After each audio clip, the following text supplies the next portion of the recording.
আসসালামু আলাইকুম। চলে এসেছি তোমাদের অনলাইন ক্লাসে। Welcome to online class. আমার দূরের ও কাছের শিক্ষার্থীরা, তোমরা যে যেখানেই থাকো ভালো থাকো, সুন্দর থাকো। তোমাদের জন্য রইল আমার অনেক অনেক ভালোবাসা এবং শুভেচ্ছা। তোমরা তোমাদের পড়ার টেবিলে চলে আসো এবং বই, সিডাব্লিউ খাতা এবং কলম নিয়ে চেয়ারে বসে যাও এবং আমার পাঠটা স্পষ্টভাবে দেখার জন্য প্রয়োজনীয় ব্যবস্থাগুলো গ্রহণ করে নাও। তো চলে আসছি আমি আমার আজকের পাঠে। খেয়াল করো শিক্ষার্থীরা, আমরা দৈনন্দিন জীবনে কত কিছুই না দেখি আর কত কিছুই না ব্যবহার করি, তাই না? তার মধ্যে কিছু আছে চার কোণাকার, কিছু আছে ত্রিকোণাকার, আবার কিছু আছে গোলাকার। তো বেশিরভাগ কিন্তু আমরা দেখতে পাই যে আমাদের আশেপাশে জিনিসগুলো চার কোণাকার। তোমরা একটু আশেপাশে চেয়ে দেখো, যেমন বই, খাতা, তারপরে দরজা, জানালা, এগুলো সবগুলো চার কোণাকার, তাই না? এই আমার দেখো, আমার পেছনে একটা বোর্ড আছে, তোমাদের হোয়াইট বোর্ডটাও দেখো চার কোণাকার। এবং শুধু তাই নয়, এদের চারটা কোণা আছে এবং চারটা বাহুও আছে, তাই না? আমরা এও জানি যে চার বাহু দ্বারা সীমাবদ্ধ ক্ষেত্রকে কি বলে? চতুর্ভুজ বলে, তাই না? এই চতুর্ভুজ আবার কয় প্রকার? চার প্রকার। এই চতুর্ভুজের আবার বিভিন্ন রকমের প্রকার আছে, যেমন বিভিন্ন প্রকার চতুর্ভুজ আছে, যেমন সামন্তরিক, রম্বস, বর্গ, আয়ত, তাই না? চলো চলো আজকে আমরা এই অধ্যায়ে আমরা চতুর্ভুজ সংক্রান্ত উপপাদ্য শিখি। তবে চতুর্ভুজ সংক্রান্ত উপপাদ্য শেখার আগে আমাদেরকে কিছু চতুর্ভুজের, বিভিন্ন ধরনের চতুর্ভুজের কনসেপ্টটা ক্লিয়ার হওয়া প্রয়োজন। তো চলে আসি আমি। আজকে লিখো আমাদের আজকের পাঠ চতুর্ভুজ। তোমরা সবাই লিখো তোমাদের সিডাব্লিউ খাতায়। শিক্ষার্থীরা প্লিজ, আমাদের আজকের পাঠ চতুর্ভুজ। আমি আশা করছি তোমরা লিখে ফেলেছ। সবাই লিখো। আমি একটু আগে বলেছি চতুর্ভুজ কাকে বলে। চারটি বাহু দ্বারা সীমাবদ্ধ ক্ষেত্রকে কি বলে? চতুর্ভুজ বলে। যে ধরো এটা একটা কি আমার চতুর্ভুজ, ঠিক আছে? আমি হাত ব্যবহার করছি বোঝানোর জন্য। দেখো এ বি সি ডি, মনে করলাম যে আমার এবিসিডি একটা চতুর্ভুজ। তাহলে এখানে এটা একটা কৈনিক বিন্দু বা শীর্ষবিন্দু, ডিটা একটা কৈনিক বিন্দু, বিটাও একটা কৈনিক বিন্দু, সিটাও একটা কৈনিক বিন্দু বা শীর্ষবিন্দু, ঠিক আছে? এগুলো কি তাদের এসি একটা কর্ণ, বিডি একটি কর্ণ। তারপরে এই চতুর্ভুজকে যেন এইভাবে এই প্রতীক দ্বারা সূচিত করা হয়। তোমার এটা নৈর্ব্যক্তিকে লাগে যে চতুর্ভুজকে কি দ্বারা প্রকাশ করা হয়। চতুর্ভুজের যদি পরিসীমা নির্ণয় করতে বলা হয়, তাহলে পরিসীমাটা কি হবে? দেখো, A B plus BC plus CD plus AD, অর্থাৎ চারোটা বাহু যোগ করলে আমরা কি পাবো? পরিসীমা পাবো। এটা যদি 2 হয়, এইটা যদি 3 সেন্টিমিটার হয়, এটাও যদি 2 হয়, আবার এইটাও যদি 3 সেন্টিমিটার হয়, তাহলে পরিসীমা কত হবে? 2 আর 2 4, আর এদিকে 6 6 4 10 সেন্টিমিটার। আশা করি তোমরা শিক্ষার্থীরা চতুর্ভুজ সম্পর্কে বুঝতে পেরেছো। এখন আমরা বিভিন্ন প্রকার চতুর্ভুজে চলে যাচ্ছি। বিভিন্ন প্রকার চতুর্ভুজের মধ্যে আমার আছে কি দেখো, ফার্স্টেই চলে যাই সামন্তরিক। দেখো আমি একটা সামন্তরিক আঁকছি, হাত দিয়েই আঁকছি।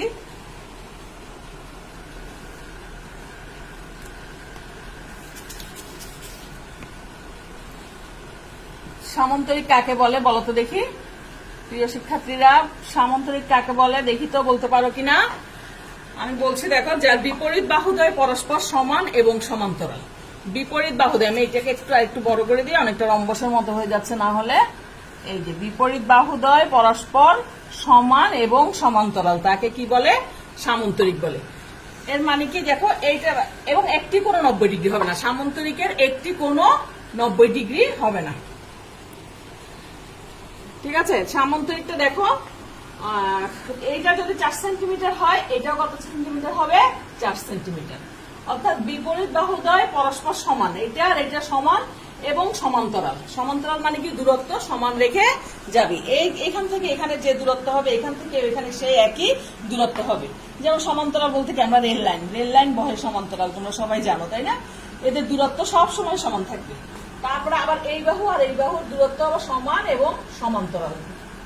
এই বাহু আর এই বাহু, এটা যদি 3 সেন্টিমিটার হয়, এটাও হবে 3 সেন্টিমিটার, ঠিক আছে?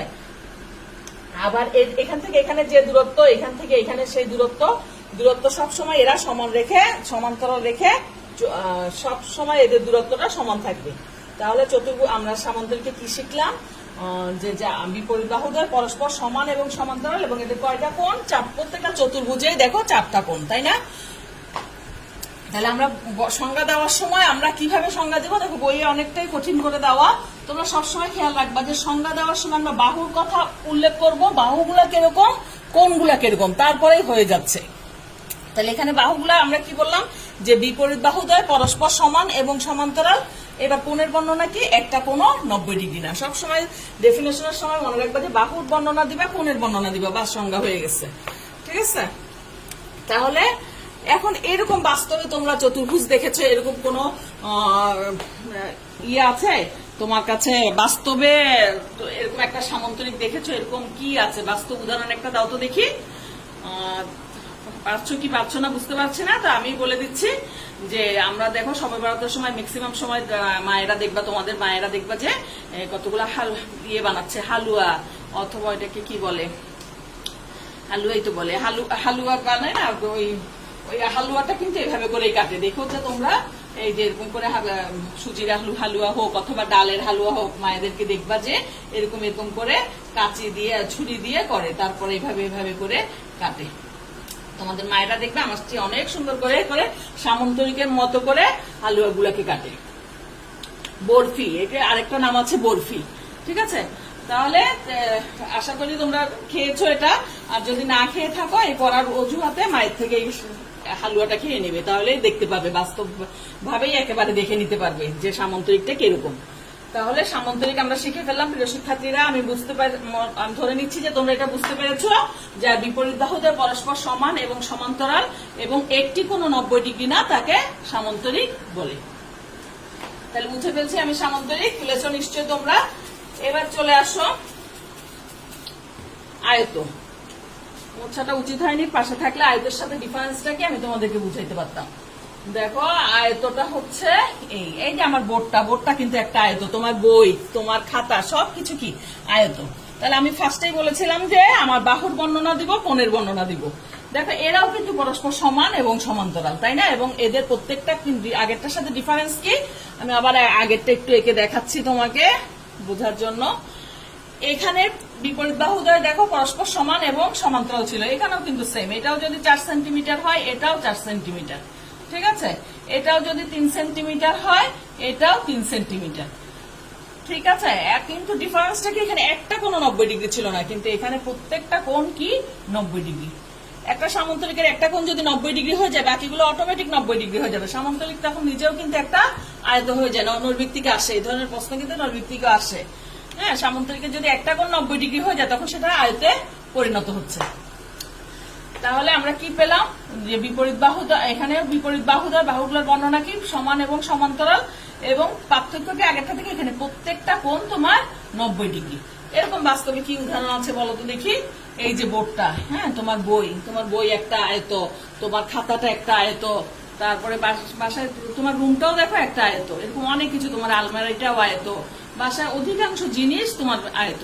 তুমি চতুর্দিকে চেয়ে দেখো, সব অধিকাংশ জিনিসই আমাদের আয়ত। তো সামন্তরিক চলে গেল, আমাদের আয়ত চলে গেল। এবার চলে আসে রম্বস।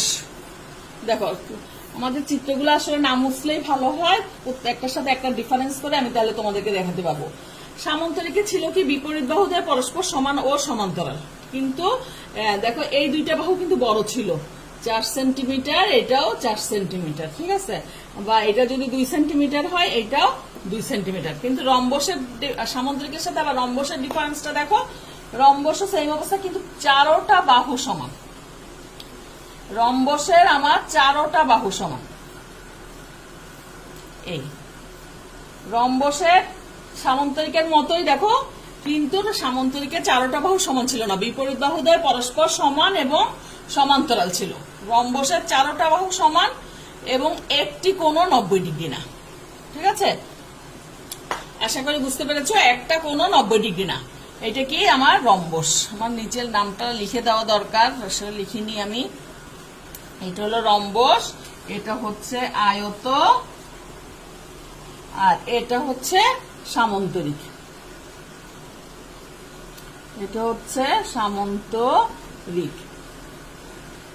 তাহলে দেখো রম্বস আমি কি বললাম, যে 4টা বাহু সমান, কোনটা কোণ 90 ডিগ্রি না। ঠিক আছে,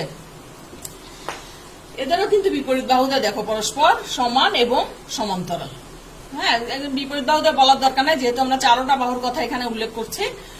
তাহলে রম্বসের এরকম বাস্তবে কি রম্বস দেখেছো তুমি বলো তো দেখি, বাস্তবে দেখেছো এমন কোন রম্বস আছে তোমার?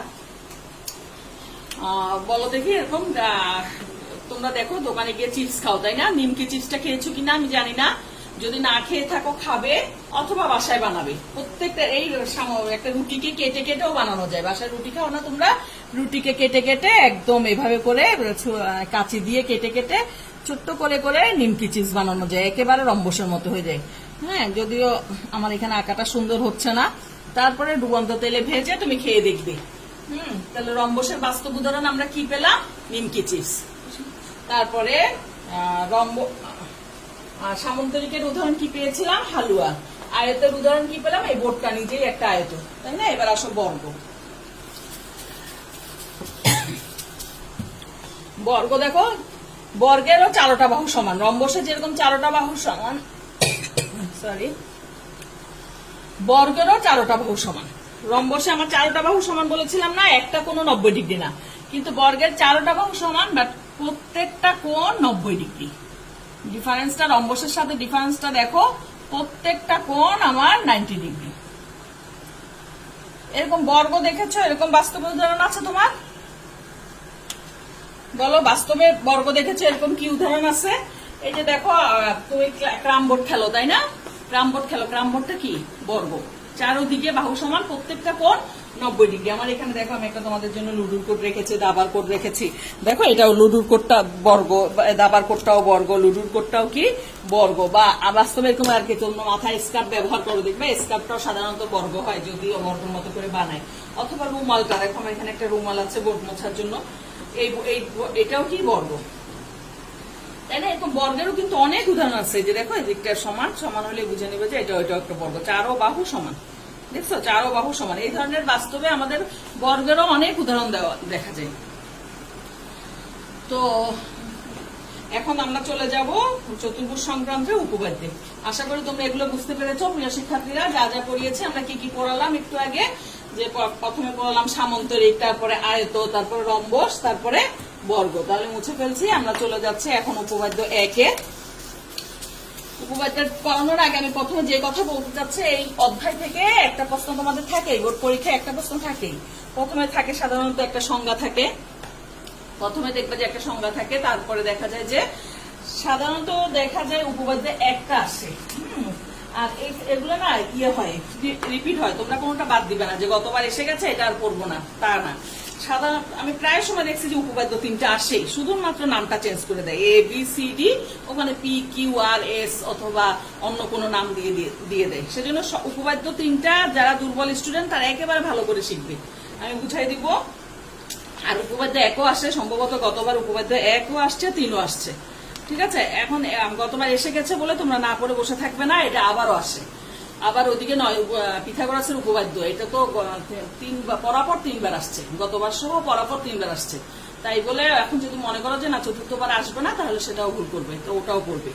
তাহলে আমি ইম্পর্টেন্ট বলে দিলাম, এখানে উপপাদ্য 1 শিখে ফেলবে, 3 শিখবে, 5 শিখবে। 2টা তো মোটেই আসতে দেখা যায় না, 4টা মাঝে মধ্যে আসে। ভালো যারা স্টুডেন্ট A+ পেতে চাও তারা অবশ্যই সব শেখার চেষ্টা করবে। যারা দুর্বল তারা 1, 3 অবশ্যই শিখবে, পারলে 5টাও শিখবে। তো চলে যাচ্ছে আমি আজকে উপপাদ্য 1-এ। সাধারণ নির্বাচনটা লিখো, উপপাদ্য, সবাই লিখো উপপাদ্য 1, সাধারণ নির্বাচন। চতুর্ভুজের 4টি কোণের সমষ্টি 4 সমকোণ। চতুর্ভুজের সাধারণ নির্বাচন লিখো। আমি সংক্ষেপে লিখছি, শিক্ষার্থীরা তোমরা একটু লিখে ফেলো। সাধারণ নির্বাচন আমি লিখছি না, সময়ের অভাবে আমি লিখছি না, তোমরা একটু লিখে ফেলো। চতুর্ভুজের 4টি কোণের সমষ্টি 4 সমকোণ।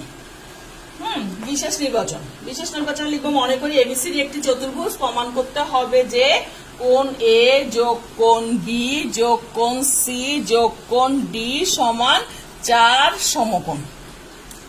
সরি, আমাকে অবশ্যই আগে চিত্রটা আঁকতে হবে, আমি চিত্রটা আগে আঁকি নাই। দেখো, ABCD একটা চতুর্ভুজ, আমি আগে চতুর্ভুজটা এঁকে নিই। আগে আমাকে সাধারণ নির্বাচন, সাধারণ নির্বাচনের পরে আমি চিত্র এঁকে নিব। এটা এখানে দিলাম ABCD। তাহলে বিশেষ নির্বাচনে আমরা কি লিখবো? ABC, এটা D, ঠিক আছে? A B C D. তাহলে বিশেষ নির্বাচনে আমরা কি লিখবো? মনে করি এ বি সি ডি একটি চতুর্ভুজ, প্রমাণ করতে হবে যে কোণ এ যোগ কোণ বি যোগ কোণ সি যোগ কোণ ডি সমান কত? 4 সমকোণ। দেখি শিক্ষার্থীরা আমার সাথে মুখস্থ করে ফেলো তো। বিশেষ নির্বাচনটা কি? মনে করি সাধারণ নির্বাচন থেকে বিশেষ নির্বাচন লেখা যায়। হ্যাঁ, সাধারণ নির্বাচন বলছে প্রমাণ করো যে চতুর্ভুজের 4টি কোণের সমষ্টি 4 সমকোণ। আমার চতুর্ভুজের 4টা কোণ কি কি দেখো? এই একটা কোণ, এই একটা কোণ, এই একটা কোণ, এই একটা কোণ। এই কোণের নাম এ, এই কোণের নাম বি, এই কোণের নাম সি, এই কোণের নাম ডি।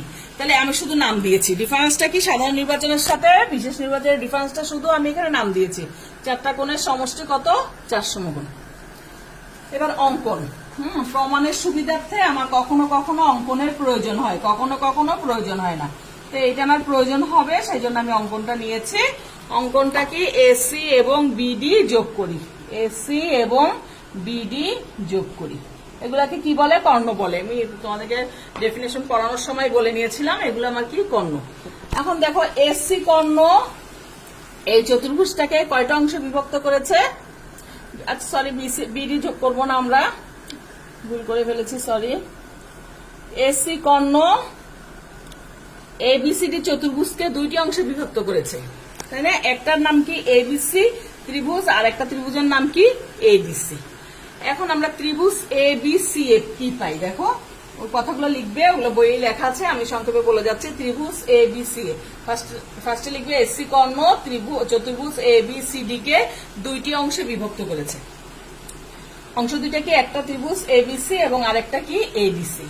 এখন ত্রিভুজ এবিসি হতে আমরা কি পাই? দেখো ত্রিভুজ এবিসি এই একটুক কোণ, হ্যাঁ, পুরো এই কোণটা কিন্তু হয় নাই, কারণ এখন তুমি ধরে নিবে যে আমার এই ত্রিভুজটা নেই। এবিসি এই একটা ত্রিভুজে এতটুক কোণ, কোণ মানে কি? কোণাটা, ঠিক আছে? কোণা বললেই তোমরা বোঝো, কোণ বললে দেখা যায় যে বোঝো না। তাহলে আমার কোণটা কতটুকু? এখন এতটুকু। এই এতটুকের নাম কি? B A C. এ থাকবে, কোণাটা থাকবে মাঝখানে, বি এ সি অথবা সি এ বি। তাহলে আমরা লিখলাম ত্রিভুজ এ বি সি এ কোণ বি এ সি যোগ কোণ এই কোণটা, এই কোণটার নাম কি? এখানে সিটা থাকবে মাঝখানে, এ সি বি অথবা বি সি এ। দেখো এইটা কিন্তু একটু কিন্তু আসছে না, তাহলে বি সি এ অথবা এ সি বি যোগ এই কোণ, এই কোণটার তো পুরো বি কোণটা, তাই না? এটা তার অর্ধেক হয় নাই, তাহলে আমি পুরো বি কোণ লিখে ফেললাম। সমান কত? ত্রিভুজের 3 কোণের যোগফল 2 সমকোণ। এটা আমরা ক্লাস 7ম শ্রেণীতে পড়ে আসছি। 2 সমকোণ। আশা করি সবাই লিখেছো। এটাকে আমি 1 নং সমীকরণ দিয়ে রাখি। এখন আসো ত্রিভুজ এডিসি। ত্রিভুজটার নাম কি? ত্রিভুজটার নাম কি? এডিসি। লিখো সবাই আমার সাথে, ত্রিভুজ এডিসি এ। আবার এই সেম অবস্থা, এই কোণটার নাম কি? দেখো ডিএসি, ডিএসি যোগ এই কোণটার নাম কি? এসিডি অথবা ডিসিএ, যেটাই বলো। তাহলে আমরা লিখলাম এসিডি যোগ কোণ এই কোণটা, এই কোণ যোগ এই কোণ যোগ এই কোণের নাম কি? আমার ডি। ডি সমান কত? 2 সমকোণ। তাহলে আমরা 2টা সমীকরণ পেয়ে গেলাম। এখন 1 নং আর 2 নং যদি যোগ করে দিই তাহলে কি অবস্থা হয় দেখো। এদিক দিয়ে একটু মুছে ফেলছি আমি।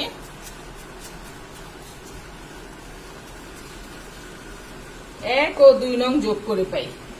1 ও 2 নং সমীকরণ, 1 ও 2 নং সমীকরণ যোগ করে পাই। 1 ও 2 নং সমীকরণ যোগ করে পাই। দেখো বি এ সি যোগ করার সময় এইটা আগে নিব, এইটা আগে নিব, কাজ কম একেবারে 3টা করে লিখছি না আমি, এইটা যাতে একটু সংক্ষেপে করতে পারি সেজন্য।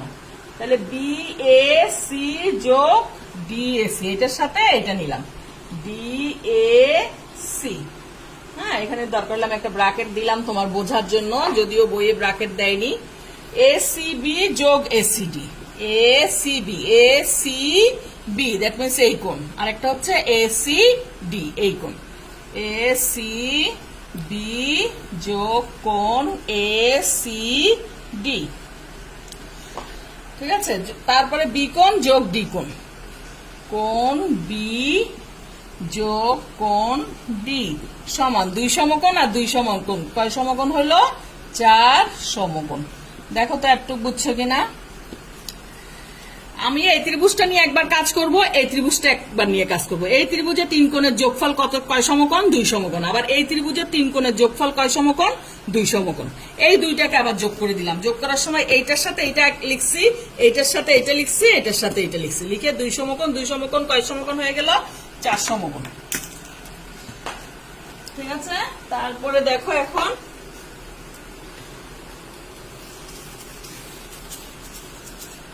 এখন দেখো এখানে বা, তাহলে এই কোণ যোগ এই কোণ মিলে এখন পুরো এই কোণটা হয়ে গেছে না?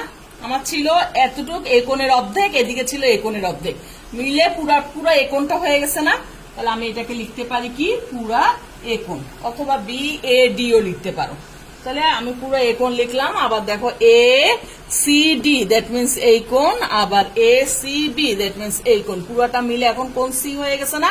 That means D C B, অথবা কোণ সি যোগ এখানে ছিল কোণ বি থেকে গেল প্লাস কোণ ডি সমান কত সমকোণ হয়ে গেল? 4 সমকোণ। দেখো তো তোমার প্রমাণ মিলে গেছে নাকি? আমার 4টা কোণের সব যোগ, একটা চতুর্ভুজে 4 কোণের যোগফল সমান কত এসে গেছে? 4 সমকোণ এসে গেছে। প্রমাণিত, লিখে দাও প্রমাণিত। খুব সংক্ষেপে করাই দিলাম, বইয়ে অবশ্য আর একটু বাড়াই করছে, এটা আরো তোমাদের বুঝতে কষ্ট হবে। যদি আমারটা বুঝতে সুবিধা হয় তোমরা তুলে রেখে দাও। তাহলে আশা করি বুঝতে পেরেছো তোমরা। আরো একবার বলছি আমি, তাও দেখো আমার এখানে এসি কর্ণ চতুর্ভুজটাকে কয়টা অংশ বিভক্ত করেছে? 2টা অংশ। একটার নাম কি এ বি সি, আর একটার নাম এ ডি সি। ঠিক আছে, এখন ত্রিভুজ এ বি সি এ এই কোণ যোগ এই কোণ যোগ এই কোণ সমান 2 সমকোণ। আবার ত্রিভুজ এ ডি সি এ এই কোণ যোগ এই কোণ যোগ এই কোণ সমান কত সমকোণ? 2 সমকোণ। তা আমি যোগ করে দিলাম, এই কোণ যোগ এই কোণ সমান কত? কোণ এ। আবার এই কোণ যোগ এই কোণ সমান কি? কোণ সি। তারপরে বি কোণ আর ডি কোণ তো ছিলই, সমান 4 সমকোণ। প্রমাণ চলে আসছে। তো প্রিয় শিক্ষার্থীরা, আশা করি বুঝতে পেরেছো। আজকে এই পর্যন্ত। আগামী ক্লাসে আমরা এর পরের উপপাদ্যে চলে যাব। তো যাওয়ার আগে আবার কিছু কথা বলি। আজকে শুরুতে তোমাদেরকে দেশের পরিস্থিতি তো খুবই খারাপ, কোনো কথাই বলা হয়নি, আজকে শেষে বলবো। শেষে একেবারে প্রতিদিন তো এমনিই বলি, সাধারণভাবে কথা বলে যাই বর্ণনা দিয়ে। আজকে একটু জ্যামিতিক ভাবে বলবো। প্রথমে আমি তোমাদেরকে সমান্তরাল রেখা করিয়েছিলাম, তাই না? দেখো এটা কি রেখা? সমান্তরাল রেখা। রেল লাইন বহে সমান্তরাল, আমি ফার্স্টেই বলেছিলাম। সমান্তরাল মানে কি? সব সময় এরা সমান দূরত্ব রেখে চলবে, তাই না? এখন আমরা আমাদের দেশে এখন একটা সারা পৃথিবী জুড়ে এখন একটা ভাইরাস দেখা গিয়েছে করোনা ভাইরাস। তো মনে করো করোনা ভাইরাস এখানে চলছে, আমরা চলবো এখানে। এই সমান্তরাল রেখা দুইটা যদি কখনো যদি সমান্তরাল চলতে না পারে, তাহলে কি হবে? তাদের সাথে এক সময় কি হবে? ছেদ করবে, তাই না? তো আমাদের ভাইরাস চলবে এই লাইনে, আমরা চলবো এই লাইনে। আমরা এই দূরত্বটা সব সময় বজায় রাখার চেষ্টা করব। কিভাবে বজায় রাখার চেষ্টা করব? আমরা সব সময় মাস্ক ব্যবহার করার চেষ্টা করব, হ্যাঁ, সামাজিক দূরত্ব মেনটেন করব। তারপরে 20 সেকেন্ড, কিছুক্ষণ পর 20 সেকেন্ড ধরে আমরা হাত ধোবো। এই সমস্ত নিয়ম, অনেক নিয়ম কানুন মেনটেন করে আমরা এইভাবে এই সমান্তরাল বাহুর মতো আমরা ওর সাথে, এই জীবাণুটার সাথে আমরা সমান্তরাল রেখা ভাবে চলার চেষ্টা করব। কিন্তু তারপরও পারা গেল না। ঠিক আছে, না পারা গেলে কি অবস্থা হবে? এক সময় এই ভাইরাসটার সাথে আমাদের এক জায়গায় যেয়ে মিলিত হবে।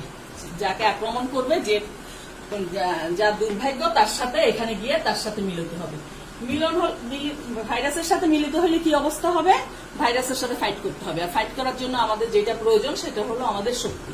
আর সেই শক্তিটা এখন থেকেই আমাদেরকে সংগ্রহ করতে হবে। কিভাবে করব? আমরা পুষ্টিকর খাবার খাবো, আমরা পর্যাপ্ত পরিমাণ ঘুমাবো, আমরা প্রয়োজনীয় এক্সারসাইজ গুলো করবো, যাতে এই ভাইরাস আমাদেরকে আক্রমণ করলে আমরা তার সাথে যুদ্ধে ফাইট করে জয়ী হতে পারি। আর তারপরও যদি জয়ী না হয়, তাহলে কি হবে? মৃত্যুকেই মেনে নিতে হবে। প্রত্যেক মানুষই মারা যাবে। তবে আমরা এও জেনে রাখি, মহামারীতে মারা যাওয়া প্রত্যেক ব্যক্তি শহীদ। তো সর্বশেষে আর কি স্রষ্টার উপরে আমাদেরকে ভরসা রাখতে হবে। তো আর সাবধানতা অবলম্বন করতে হবে। এবং সাবধানতাটা সেরকম, আল্লাহ বলে দিয়েছেন, তুমি দরজা বন্ধ করো, তারপরে আমার উপরে ভরসা রাখো। তুমি গরুটা বাঁধো, তারপরে আমার উপর ভরসা রাখো, তাই না? তো আমরা সাবধানতা অবলম্বন করব, তারপরে সাবধানতা অবলম্বন করব এবং আল্লাহর উপরে ভরসা রাখবো। তো তোমরা সবাই ভালো থাকো, তোমাদের জন্য দোয়া রইলো, আমার জন্য দোয়া রাখবে। আল্লাহ হাফিজ।